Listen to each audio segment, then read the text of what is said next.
di surga, terima kasih Tuhan sudah mengundang kami lagi untuk belajar menggali firman Tuhan, untuk mengerti rencana apa yang Tuhan mau maksudkan bagi kami.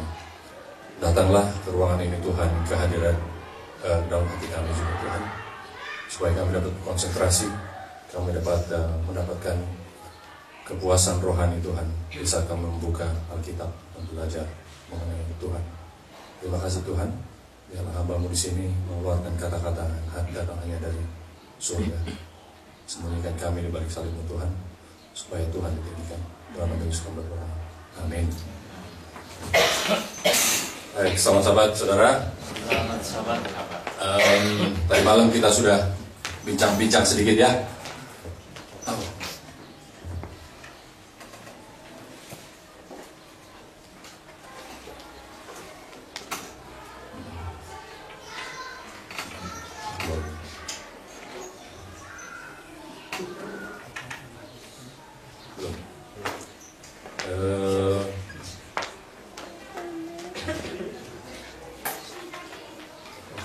Siang ini belum perlu mungkin ya. Begini.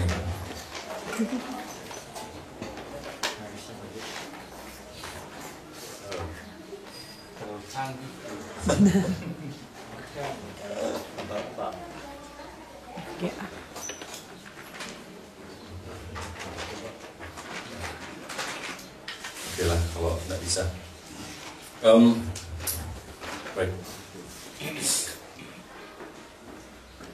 Tadi malam kita berbicara mengenai Lukas 18 ayat 1-8. Yesus berbicara mengenai akhir zaman, kedatangannya. Sebenarnya Yesus rindu untuk datang, ya sebagai rangkuman saja. Tetapi dia tanya, kalau dia datang, apakah ada iman pada umat-umatnya? Adakah iman di dalam gereja Seventh-day Adventist? Masih Advent ke-7, ada enggak iman?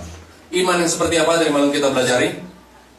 Iman seperti Abraham, yang disuruh kemana tidak tanya. Tidak tanya, Tuhan di sana bagaimana udaranya? Apakah bagus? Apakah saya bisa mengumpulkan kembali harta saya yang saya tinggalkan? Ataukah ini menjadi suatu tempat yang menyenangkan, baik untuk keluarga saya dan sebagainya dan sebagainya? Tidak ditanya. Kemana diajak Tuhan pun dia tidak tahu. Jadi iman seperti inilah yang kita mau miliki. Karena iman yang seperti ini yang Tuhan sedang tunggu, supaya dia bisa segera datang. Jadi bukan kita yang nunggu Tuhan, Tuhan yang sedang menunggu umatnya, yaitu kita sini, untuk memiliki iman seperti itu. Amin. Nah, iman seperti inilah yang kita perlukan untuk menggali topik yang kita mau bicarakan siang hari ini ya. Tadi malam dan siang hari ini dan sebagainya. Baik, untuk mengingatkan kembali, ada satu cerita mengenai perjalanan umat Israel. Ya, kita tahu di 1 Korintus 10 ayat 11 dikatakan, segala sesuatu yang menimpa umat-umat Israel zaman dahulu adalah diizinkan Tuhan untuk sebagai apa? Pelajaran bagi kita hidup di akhir zaman ini. Itu ayat yang berbunyi begitu. Jadi apa yang menimpa Israel zaman dulu adalah pelajaran buat kita kapan? Sekarang. Nah, apa yang terjadi pada umat Israel zaman dahulu di saat 40 tahun pengembaraannya di padang gurun hampir selesai? Kita bisa baca di Bilangan 25. Tidak usah dibuka sekarang, kita akan merangkumkan sedikit ceritanya. Perjalanan umat Israel dari Mesir sampai ke tanah perjanjian itu sebenarnya mungkin jaraknya kalau dilihat-lihat hanya Jakarta sampai Semarang, atau Bandung sampai Semarang. Mungkin kira-kira 500 kilo ya. Bisa ditempuh sebenarnya 40 hari perjalanan. Tapi Tuhan buat putar-putar, mungkin lewat Garut dulu, balik lagi ke Cirebon, turun lagi, nggak tahu lah saya mungkin. Tapi jaraknya 40 hari menjadi 40 tahun. Karena apa? Firman Tuhan bilang supaya kamu belajar mengenal aku. Nah di saat perjalanan ini hampir selesai, umat Israel tiba di tepi sungai Yordan. Mereka baru saja mengalahkan bangsa Bazan atau Bashan ya. Mereka percaya diri, Tuhan memang benar-benar bersama kita. Nah, umat-umat Israel ini kemudian melihat Sungai Yordan di sebelah timur, Jericho di sebelah barat.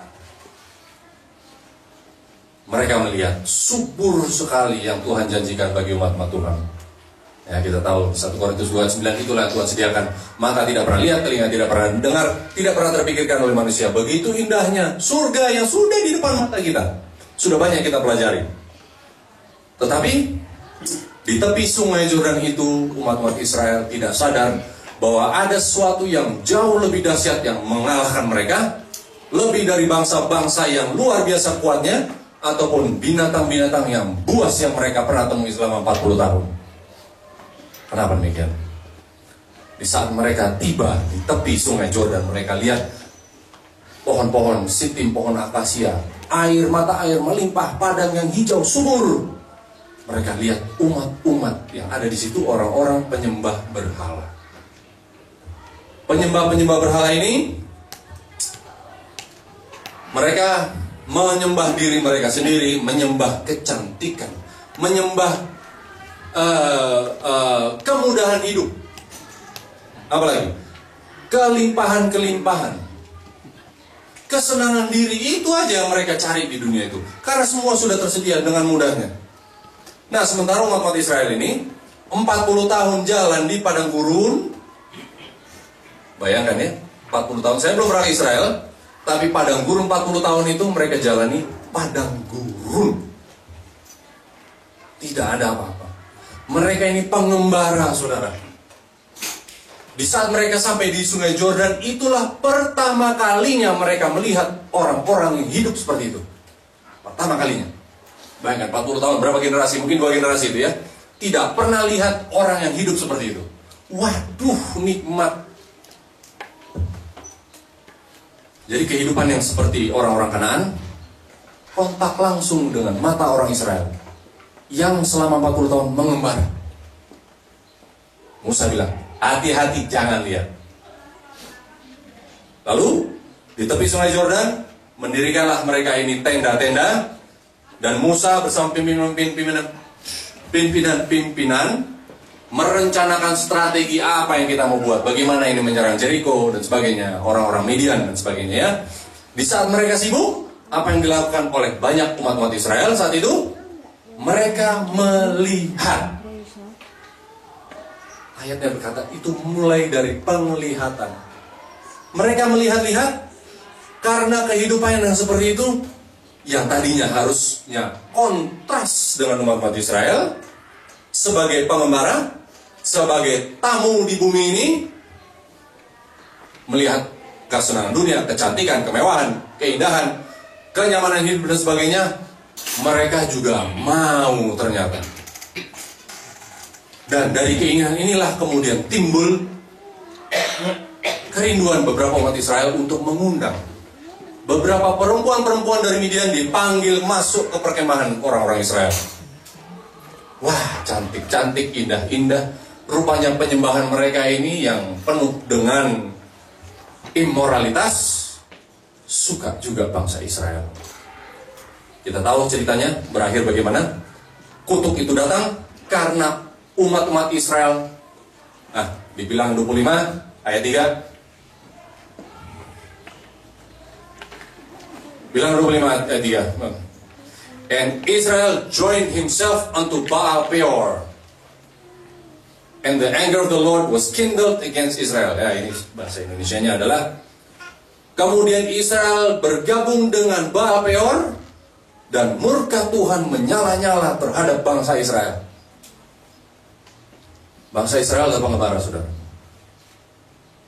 Di saat kontak dengan hal-hal seperti itu, mereka otomatis menempel. Baal Peor ini adalah penyembahan berhala. Ya, bukan hanya sebagai patung saja, tetapi gaya hidup. Ya, perempuan dengan kecantikan yang luar biasa dipuja laki-laki, sehingga ada ritual-ritual yang dilakukan oleh mereka-mereka itu yang tentunya menjadi suatu abomination atau kekejian bagi Tuhan, dilakukan di dalam perkemahan Israel. Lalu Musa katakan, ini sudah ada yang pakai matanya. Lalu apa yang terjadi? Tuhan menjalankan kutuk. Kemudian puluhan ribu orang mati saat itu. Nah, kalau kita lihat di 1 Pengkhotbah 1 ayat 9, sesungguhnya tidak ada sesuatu yang baru di bawah matahari. Segala sesuatu ini terulang dan terulang lagi, terulang lagi, terulang lagi sampai akhir zaman. Umat-umat Kristen, umat-umat Tuhan, umat-umat Advent khususnya yang membawa satu pesan yang luar biasa dahsyatnya kebenaran Tuhan yang sudah dititipkan melalui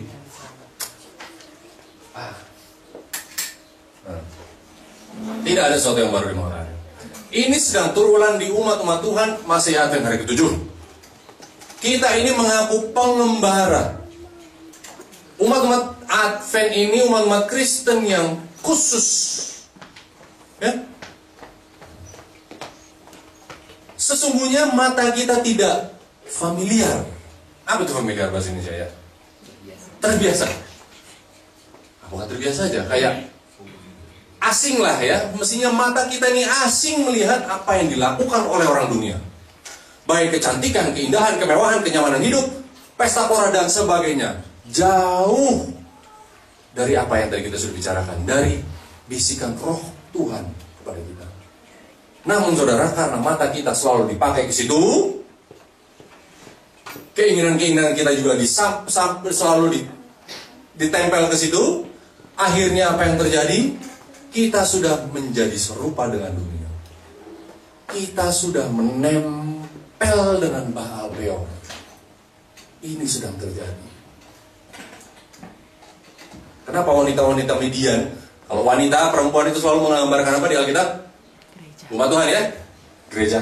Ada gereja umat Tuhan yang perempuan yang suci, ada perempuan yang harlot. Pelacur kata, kasar sekali bahasanya ini. Wanita-wanita Midian dipanggil masuk ke dalam perkemahan, tapi dibilang menyelinap. Apa aplikasi buat kita ini? Gaya hidup seperti itu menyelinap masuk ke dalam gereja Tuhan. Artinya menyelinap apa saudara?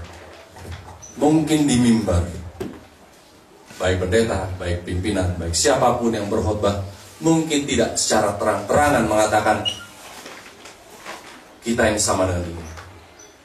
Bahkan di mulut kita katakan kita menentang, kita tidak sama dengan dunia. Injil kemakmuran yang lagi laku sekarang tidak laku dalam gereja kita. Kalau bicara dari mimbar, tetapi pulang ke rumah, itulah yang kita khotbahkan setiap hari. Melalui kehidupan kita, saudara. Melalui kehidupan umat-umat Advent yang mestinya harus menjadi umat peculiar, imamat rajani, bangsa yang kudus, bangsa yang terpilih.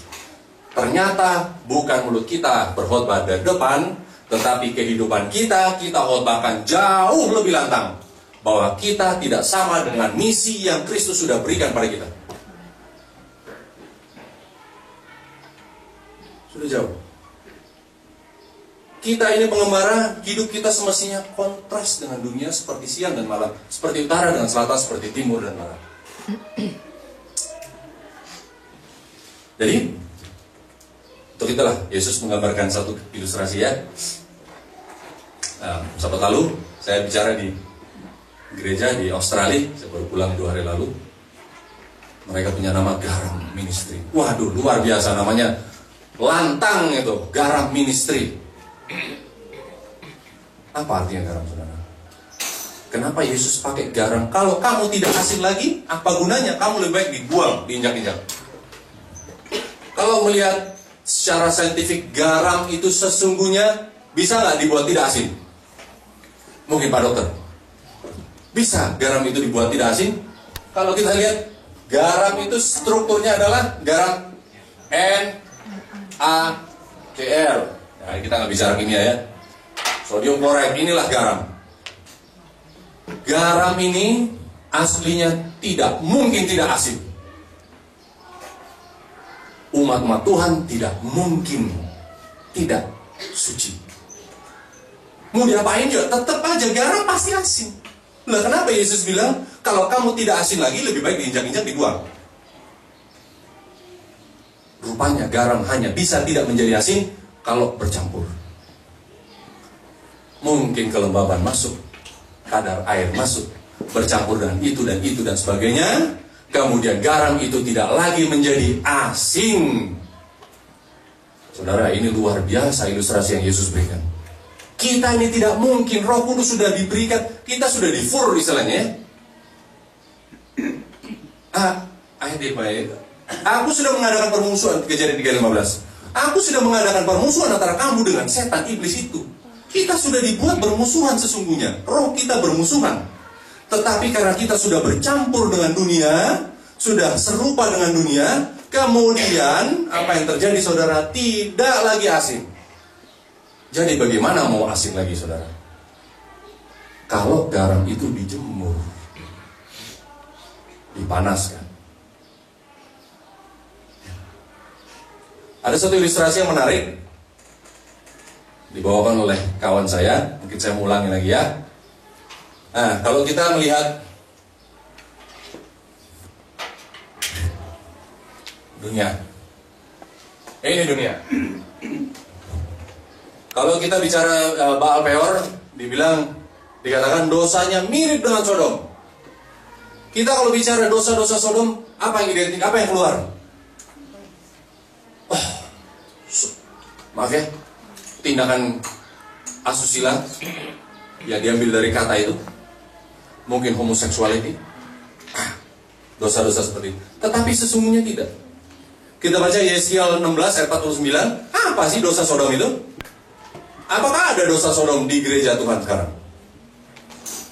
Yeskiel 16 ayat 49.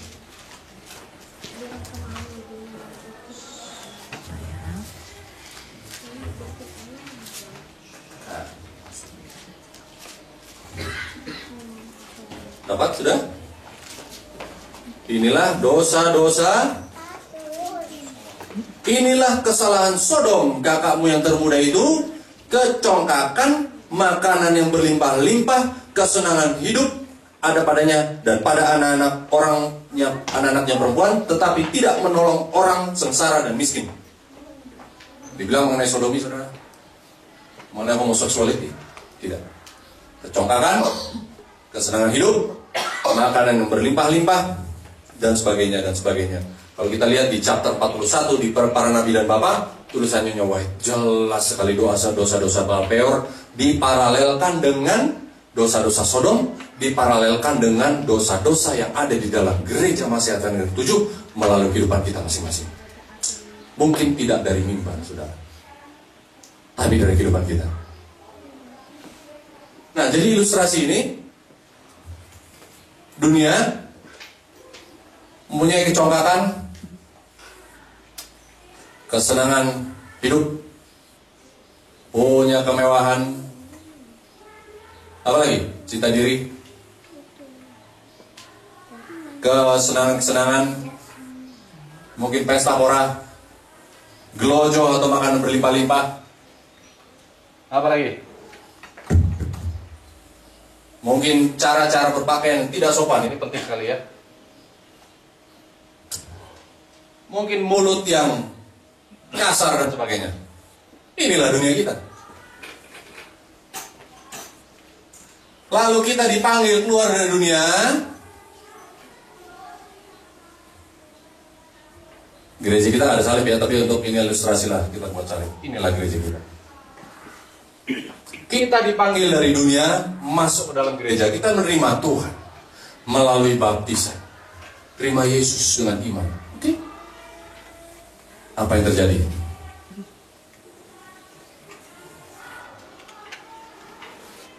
Sama.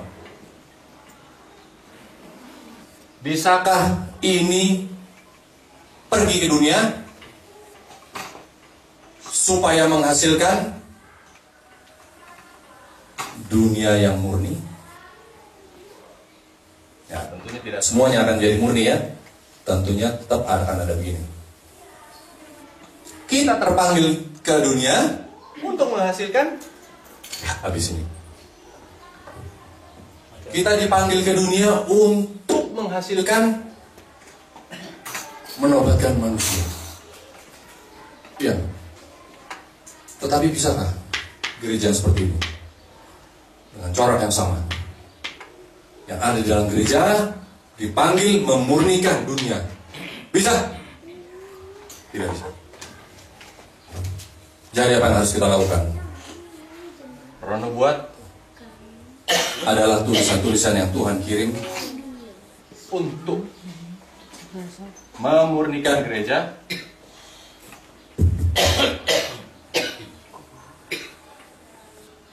supaya gereja ini menjadi sekali lagi menjadi nih. Nah, ini Mas ada. Oke.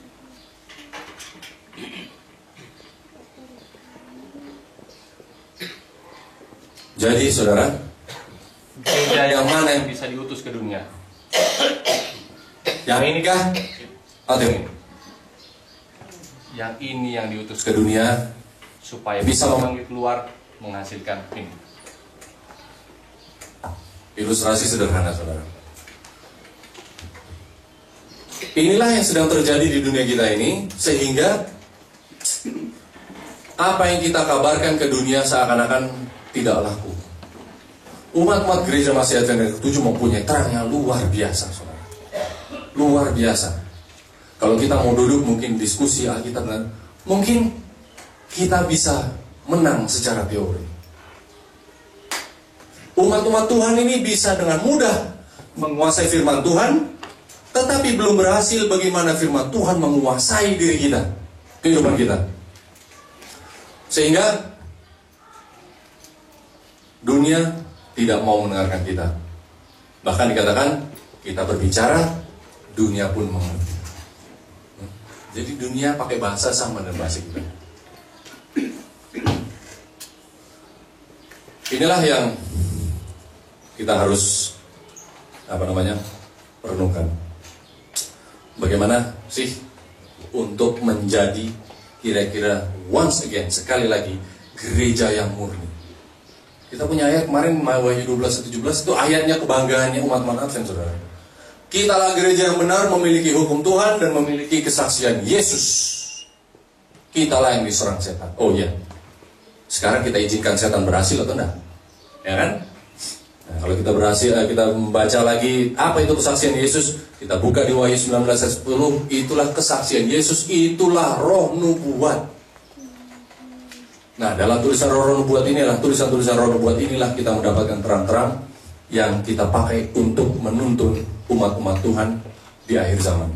Untuk mengembalikan kembali umat Tuhan supaya kita kembali menjadi gereja yang murni.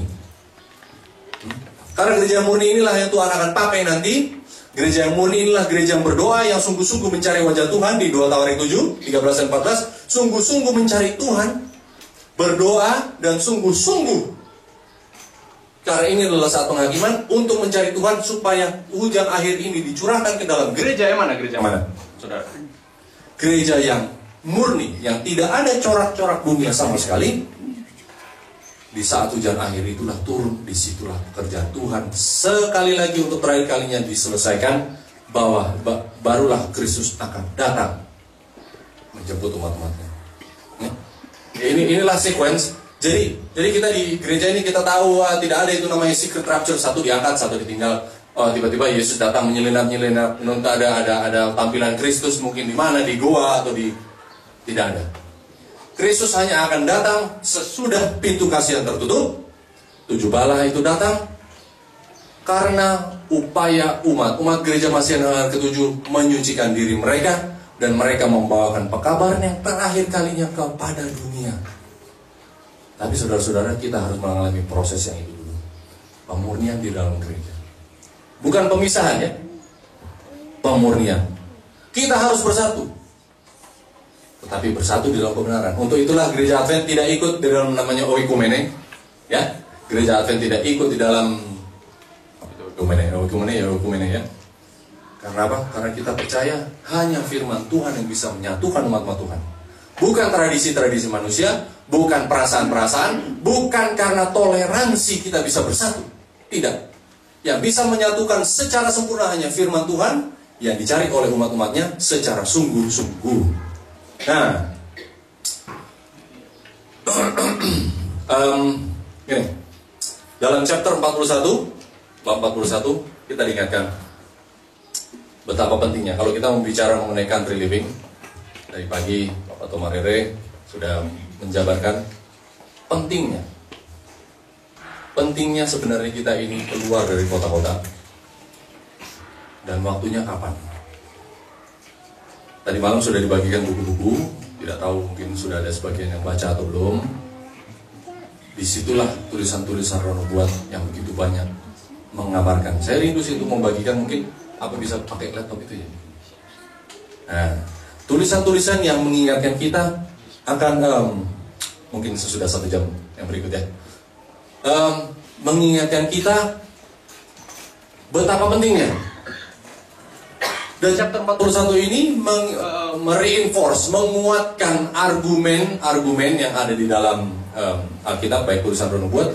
Mengapa kita harus sebanyak mungkin menutup mata kita dari exposure, dari constant exposure, pemaparan-pemaparan, tampilan-tampilan yang terus-menerus masuk ke dalam mata kita dan indera kita, yang kemudian melunturkan garam itu, saudara. Jangan kira kita ini lebih kuat, kita lebih pintar daripada iblis. Kalau kita membaca tulisan Rono Buat, ya ada di Maranatha halaman 184, dikatakan, kita baca di sini aja lah ya. Umat-umat Tuhan yang memelihara hukum Tuhan harus sesegeranya meninggalkan kota-kota. Kota-kota harus tetap dikerjakan, tetapi bukan dengan umat-umat Tuhan tinggal di dalamnya. Karena pekabaran kita bawakan ke dalam kota-kota penting sekali untuk mengingatkan orang-orang di kota-kota besar apa yang akan menimpa mereka karena dosa-dosa yang sudah sampai ke langit. Dosa seperti apa, saudara? Mungkin kita juga orang kota, saya juga orang kota sih, walaupun tinggal di desa, saya masih orang kota. Kenapa dosa apa rupanya? Saya tidak melakukan ini, saya tidak melakukan itu, saya sudah melakukan hal-hal yang baiklah. Apalagi rupanya yang harus dilakukan. Nah, di chapter 41 ini kembali diingatkan, setan ini sedang menjahit, bahasanya ini menyulam ya. Setan ini sedang menyulam setiap bentuk kejahatan ke dalam kehidupan kita masing-masing. Setiap hari 1 jahitan, hari berikut 1 jahitan lagi, hari berikut 1 jahitan lagi. Setiap hari sampai kehidupan itu lekat dan tidak bisa lepas dari umat Tuhan. Kejahatan-kejahatan itu diberikan melalui pemaparan-pemaparan, baik dari iklan-iklan lah, dari tontonan-tontonan lah, dikatakan bahkan dari surat kabar. Di zaman Nyonya White menulis ini belum ada televisi ya. Dia tuliskan ini tahun 1902 kalau nggak salah. Televisi ini keluar tahun 1926 baru ada televisi. Mungkin kalau ada televisi dia bilang, inilah alat yang akan dipakai untuk iblis menjadi alat untuk mungkin kayak cekokin apa itu? Dibombardir kita dengan hal-hal duniawi. Melalui apa? Televisi. Sore-sore nanti kita akan pakai laptop pendeta punya, kita akan melihat seperti apa ini prakteknya ya. Apa iya benar kita tertipu atau enggak? Nah, saya harapkan sore-sore masih ada, sesudah kita jalan-jalan nanti, untuk melihat apa benar ada tipuan setan di sini. Setiap hari 1 jahitan. Anak-anak kita, tadi malam saya ingatkan, anak-anak kita ada di garis depan yang diserang iblis. Ingat Uria? Dia di garis depan, sudah pasti mati tuh. Pastilah mati. Anak-anak kita di garis depan melawan iblis di dalam kehidupan perkotaan, saudara. Kita mengatakan, ya namanya juga hidup. Jangan berbeda-berbedalah dengan dunia lah. Kita kan mau menginjil juga di kota. Alasan-alasan ini selalu muncul. Saya mau menjadi terang di kota. Tetapi kalau ditelusuri ternyata kita ini mempertahankan kenyamanan karena kita mempunyai keinginan sesungguhnya yang tidak sesuai dengan rencana Tuhan. Saya tidak mengatakan saya juga masih berdosa, saudara. Tetapi Tuhan mengingatkan kita mungkin hari ini, kalau kita datang sama Tuhan, kita mau jujur. Tuhan, berikan saya hidup yang baru yang sesuai dengan rencana Tuhan. Ada yang pernah berdoa seperti itu? Saya pernah berdoa seperti itu tahun 2008 sama istri saya. Bulan Juli saya berdoa. Saya bagaimana ya? Saya berdoa sama Tuhan, Tuhan, saya tahu hidup saya adalah kehidupan yang tidak Tuhan inginkan untuk seorang Kristen hidupkan. Saya muak dengan kehidupan saya. Saya bukan menjadi saksi Kristus yang benar. Saya dilahirkan di dalam gereja ini. Saya besar dalam gereja ini, tetapi kenapa saya tidak punya ketertarikan akan firman Tuhan? Tidak punya ketertarikan sama sekali. Saya begitu jauh meloncat, saudara-saudara. Mari kita diskusi. Saya selalu concern dengan anak-anak muda, anak-anak SMA dan kelompoknya.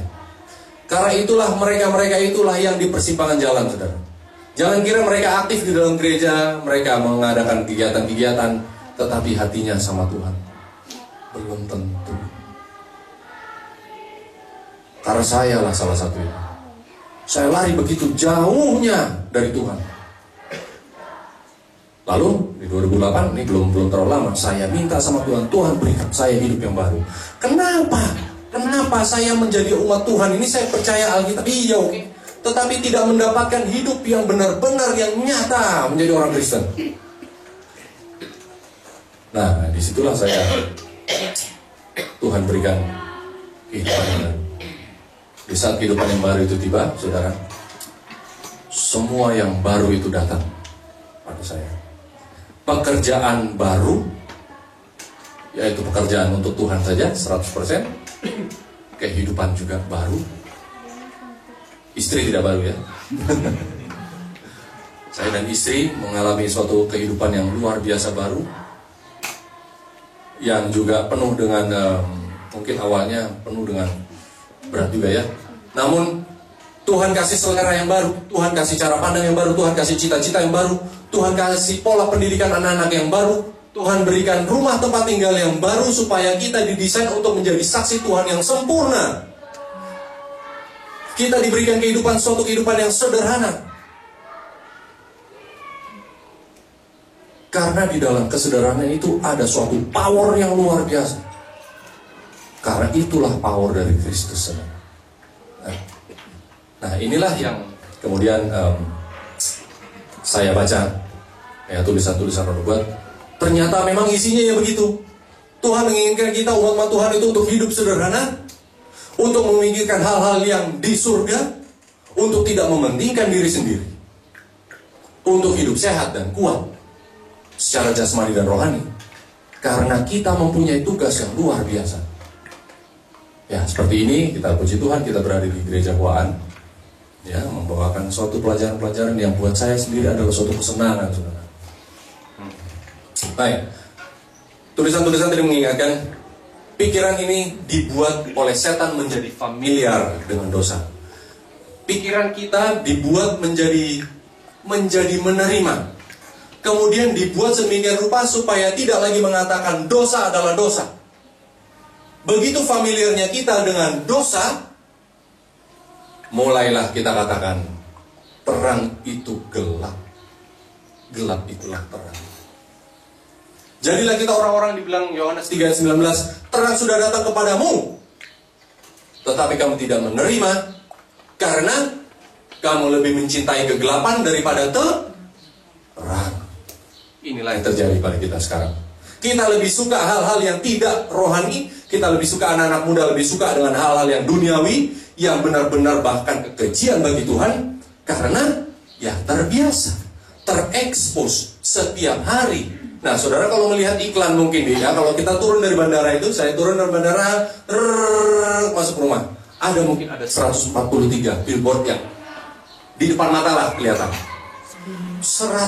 140-an saya hitung itu. Satu, dua, yang mata bisa melihat itu mungkin lebih lagi ya. Semua ini memaparkan apa, saudara? The lust of the eye, the lust of the flesh, and pride of life. Apa itu? hawa nafsu mata, hawa nafsu kedagingan, dan kesombongan hidup. Baik dari dosa-dosa sensual dipaparkan, baik juga dari dosa-dosa kemewahan dipaparkan. Saudara, sekarang kalau iklan mesin cuci aja, mesin cuci iklan harus perempuan. Cantik. Ya. Mau iklan apa yang sebenarnya tidak ada hubungannya dengan perempuan? Mungkin jualan, Anda tahu lah, jualan alat-alat pertukangan pun sekarang gambarnya perempuan. Iklan-iklan bank sekarang, saudara, bank yang dipakai sebenarnya untuk hal yang baik, oke, tabungan dan sebagainya, ya, bertransaksi. Sekarang dibondong-bondong orang, ayo, karena dipaparkan apa? Kemewahan, undian-undian. Ya? Bahkan sekarang kehidupan yang mewah itu sudah menjadi seakan-akan menjadi suatu paradigma di dalam kehidupan umat-umat Kristen sekalipun. Sehingga kita melihat, lah memang tujuan hidup ya itu, naik mobil Mercy keren, wah naik S-Class. Itulah tujuan hidup. Itulah tujuan anak-anak muda sekolah sekarang. Inilah tujuan kita membesarkan anak-anak, supaya satu hari kelak bisa independen, bisa kaya kayak orang itu. Saudara, percakapan-percakapan kita pun percakapan-percakapan yang kosong. Karena kita berbicara mengenai apa? Kemewahan, kepolisiran hidup. Oh, besok mau kemana? Oh, besok kalau besar menjadi apa? You bisnis apa dan sebagainya. Apalagi kita ya, dari keluarga Tionghoa. Porsi besar dari kehidupan kita, percakapan kita, apa sih kalau bukan bisnis? Cowok apa? Toko apa? Apa? What do you do? Apa kerjamu? Apa bisnismu? Sehingga kita bisa ngukur, kita bisa taruh ini orang di mananya. Perlu dihormati kah? Atau bukan gitu, saudara? Saya besar di keluarga Advent yang percaya betul-betul roh nubuat dan Alkitab sebagai pedoman kehidupan umat di akhir zaman, tetapi tetap cari uang lah. Jadi orang sukses, besar, jadi orang dunia. Bukan jadi orang dunia ya. Carilah kekayaan supaya bisa bantu pekerjaan Tuhan. Bukan gitu? Pekerjaan Tuhan tidak perlu dibantu, saudara. Tuhan begitu kaya, dia menjadikan meja ini emas hari ini bisa. Tuhan perlu jiwa-jiwa kita. Tuhan perlu wakil-wakilnya. Tuhan perlu umat-umatnya untuk hidup menjadi saksi yang sempurna. Sisa Kristus katakan, untuk tujuan inilah, waktu dia mau dihukum mati bilang, untuk tujuan inilah aku dilahirkan, untuk menjadi saksi kepada kebenaran. Ya? Apa itu menjadi sudah tujuan kita?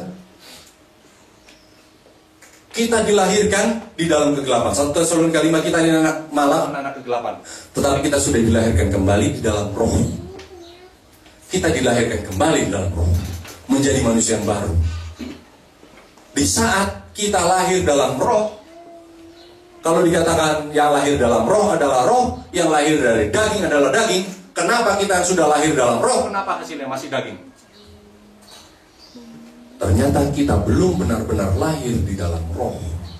Kenapa tadi sekolah sahabat ditanyakan, kenapa kita tidak berhasil membuahkan buah roh?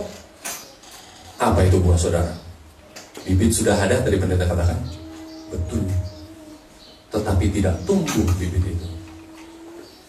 Karena tidak dibuahi. Kita tidak menempel sungguh-sungguh dengan Kristus.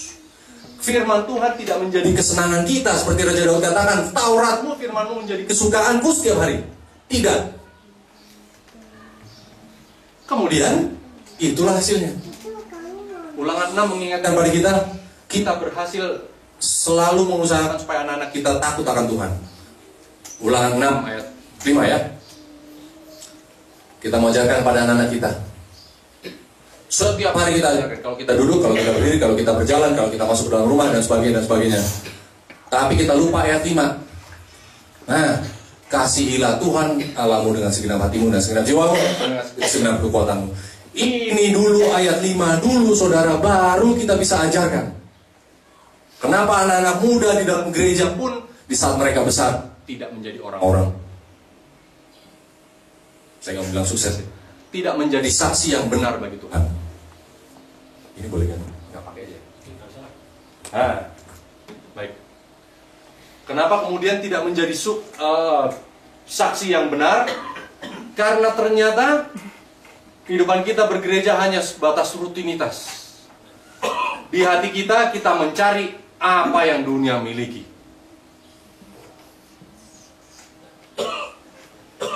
Ini sebenarnya bukan salah kita, saudara. Karena pemaparan yang demikian banyaknya masuk ke dalam stimulan, masuk ke mata kita, sehingga kita katakan apa yang dunia miliki, ya itulah yang kita kejar. Sehingga kita tidak cari hal-hal yang surgawi. Saudara, begitu pentingnya itu country living. Inilah jawabannya. Karena stimulan yang masuk ke setiap hari melalui mata kita, melalui TV, melalui iklan, surat kabar, dan pembicaraan-pembicaraan, pergaulan-pergaulan, arisan-arisan, teman-teman di sekolah, pembicaraannya adalah murni pembicaraan dunia. Bagaimana? Bagaimana kita mau menjadi orang yang benar kalau kita bertumbuh atau kita bergaul di dalam society yang glorify rebellion against God? Apa itu? Bagaimana kita bisa tumbuh menjadi umat Tuhan yang benar kalau kita dikelilingi, anak-anak kita bertumbuh di dalam sosial yang membanggakan apa itu? Pemberontakan terhadap Tuhan. Bisa? Tidak bisa, saudara. Untuk itulah dia di Suara Hati Nurani bulan November tahun lalu, buku Penunggu Pagi, Yohanes Pembaptis loh, Yohanes Pembaptis yang lahir memiliki misi yang sangat luar biasa khusus. Dia tidak percaya diri berada di tengah-tengah kota. Dia bilang, waduh, saya ini nggak kuat loh di kota. Akhirnya dia memilih, orang tuanya memilih untuk membesarkan dia di pegunungan dan pedesaan supaya murni. Ronu Bojo mengatakan, kita lihat orang-orang seperti Daud, Yakub, Musa, Abraham. Orang-orang ini Tuhan panggil keluarkan dari kota, sama seperti orang-orang Israel dikeluarkan dari Mesir, supaya apa? Bisa belajar mengenal Tuhan, saudara. Bukan saya tidak katakan kita di kota tidak bisa kenal Tuhan. Tidak bisa. Tidak saya katakan demikian. Kalau kita tinggal di kota, kita harus berlapis-lapis, berkali-kali lipat, berlipat ganda upaya kita untuk membentengi anak-anak kita. Tapi gimana kalau di kota? Anak-anak kita waktu untuk renungan pagi aja tidak ada, apalagi renungan malam. Sedangkan itu, saudara, fundamental. Kita harus membuat satu komitmen yang baru dalam kehidupan kita. Melihat bahayanya, ya, bahayanya pemaparan yang kita masukkan. Waktu itu saya berbicara hal yang sama di suatu gereja di Malang. Itu kan Jakarta. Kalau Malang kan kota kecil. Saudara, di desa pun setan ada. Betul. Ya. Yesus juga bilang, apa ada sesuatu yang baik dari Nazaret? Ada juga. Cuma jangan kita merasa kita lebih kuat. Itu saja ya. Kita lihat satu cerita. Lot. Di dalam Kejadian 13 ayat 12.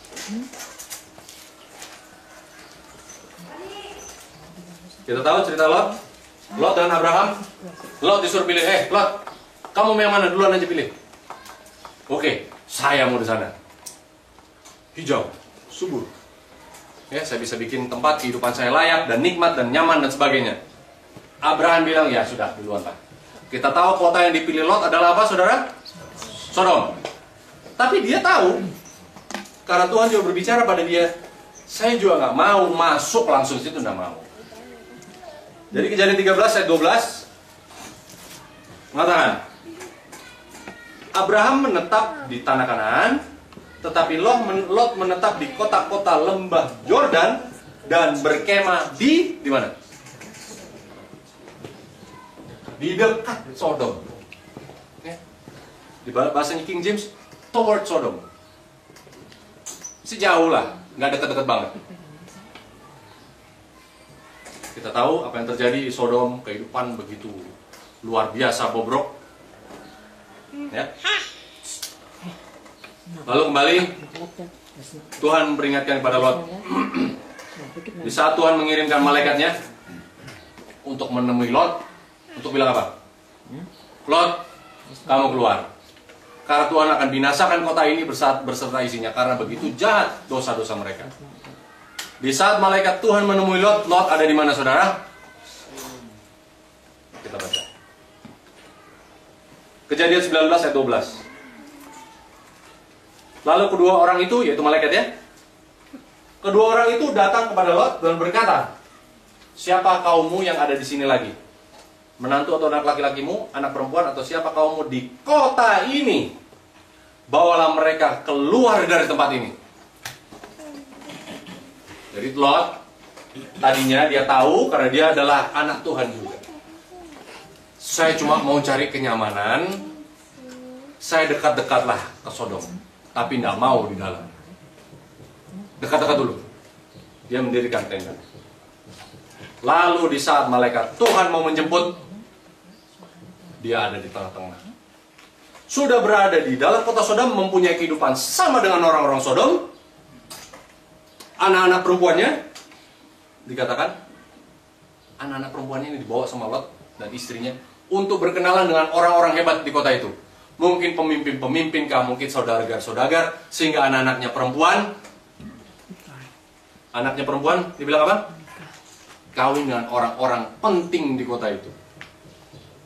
Bukankah ini yang kita lakukan, saudara? Kita masuk di kota, pendidikan anak-anak adalah pendidikan yang datang dari dunia, cara pikir dunia.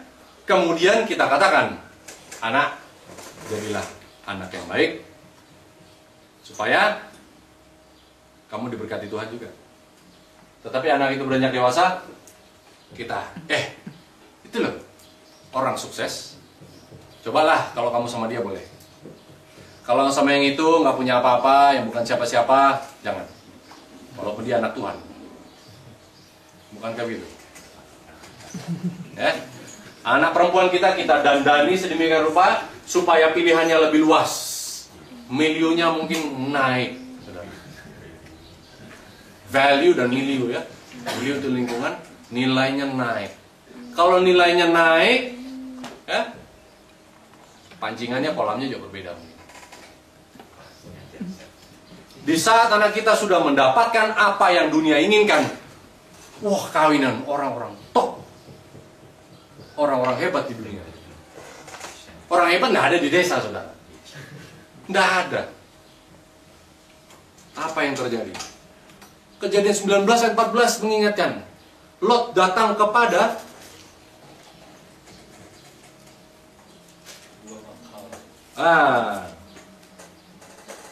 lalu Lot berbicara dengan kedua bakal menantunya.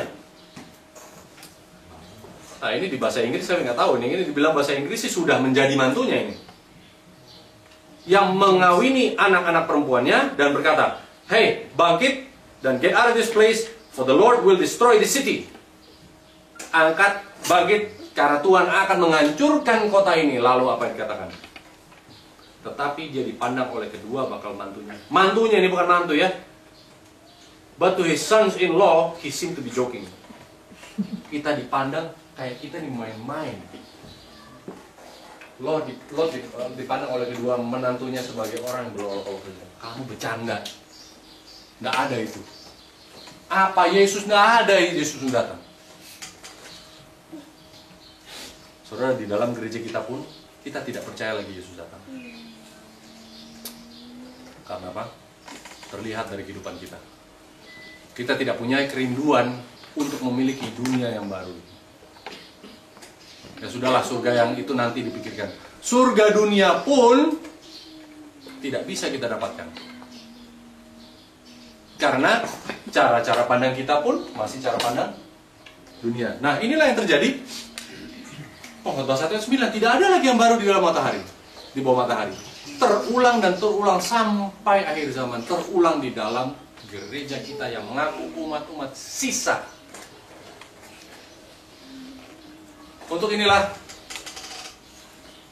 kita perlu mengerti apa artinya pertobatan, saudara. Dulu waktu saya kecil, remaja, wah, banyak anak-anak di sekolah kita loh, di sekolah gereja Advent. Mungkin kalau saya katakan hampir semua laki-lakinya, saya mau ngomongin nggak enak, merokok. Oke lah, di Di dalam gereja kita, yang kita sayang ini, hampir semuanya merokok. Di saya, laki waktu itu ada berapa? Mungkin ada 14 orang lah. Cuma 2 yang tidak merokok. Nah, definisi pertobatan adalah kalau seorang berhenti merokok, sudah bertobat dia. Ya. Itulah definisi pertobatan di saat kita remaja. Sudah nggak merokok ini, sudah bertobat. Tapi saudara, kita yang sudah bertahun-tahun menjadi umat Advent hari ke-7 pun, kita masih mendefinisikan pertobatan dari hal-hal fisik saja. Oh, dia alim, dia ke gereja, dia aktif di dalam choir, dia aktif di Pathfinder dan sebagainya. Lihat itu anaknya rajin main piano. Itulah keluarga yang bertobat. Banyak juga pimpinan-pimpinan, mungkin pendeta-pendeta yang mengatakan yang penting ada di dalam gereja fisiknya. Ya saudara, di dalam Great Controversy, buku yang kita bagi-bagikan ke seluruh dunia ini, chapter yang pertama mengingatkan kita hal yang sama. Di tahun 70, di saat Yerusalem diserang, Yesus katakan dulu kan, tiga setengah tahun sebelum diserang, sudah ada pengepungan itu. Orang-orang Kristen yang dulu ingat kata Yesus, kalau sudah mengepung, keluar dari kota. Apa yang terjadi? Banyak yang mengatakan, jangan dulu keluar. Yang penting badanmu ada di bait suci, tidak mungkin orang-orang Romawi itu datang membinasakan, tidak ada. Apa yang terjadi saudara? Tahun 70, orang-orang Romawi mengepung kota Yerusalem, dan mereka masuk ke dalam kota Yerusalem, diadakan pembantaian luar biasa besar-besaran, dan tidak ada satu batu tertumpuk di batu yang lain, musnah. Katakan menurut sejarah ada kira-kira 1 juta orang lebih yang ada di dalam kota Yerusalem musnah. Paling banyak ditemukan mayat-mayat berserakan ada di dalam mana? Kira-kira ada di dalam bait suci. Kenapa demikian? Karena banyak dikatakan sudahlah, yang penting ada di dalam gereja fisikmu, engkau akan selamat. Itulah terjadi, orang cuma lari berlindung di dalam bait suci. Tuhan lindungi kami, lindungi kami. Sementara nubuatan yang Tuhan sudah kasih 30 tahun sebelumnya, 35 tahun sebelumnya, tidak mau didengarkan. Tuhan bilang, kalau sudah dikelilingi, kamu keluar. Kalau ada di atas soto rumah, jangan turun mengambil barangnya, turun langsung pergi. Kalau di dalam ladang, jangan kembali untuk ambil jubahmu, langsung lari saja. Inilah hal yang kita perlu perhatikan, saudara. Betapa pentingnya kita ini untuk memikirkan, untuk merencanakan keluar. Ya. Nah, kalau ngomong keluar dari kota ini, ada 2 hal yang kita sering ditanyakan. Pekerjaan Tuhan bagaimana? Kita akan memberi suatu gambaran sedikit kira-kira apa yang terjadi di saat kami juga mengambil keputusan yang sama. Itu juga bergumul. Tuhan, di saat kita mau melangkah pada Tuhan, kita pindah ke tempat yang terpencil. Lalu tugas apa yang Tuhan memberikan pada saya? Penginjilan di kota-kota ini tetap. Saya percaya sekarang ada program dari gereja kita, City Evangelism. Waktu itu dikatakan oleh salah satu pimpinan, inilah yang paling penting prioritas. Saya setuju. Sangat-sangat prioritas kita menginjil di kota-kota. Kota-kota tidak boleh ditinggalkan. Tetapi hanya dengan cara apa? Dengan cara umat-umat Tuhan tidak tinggal di dalamnya.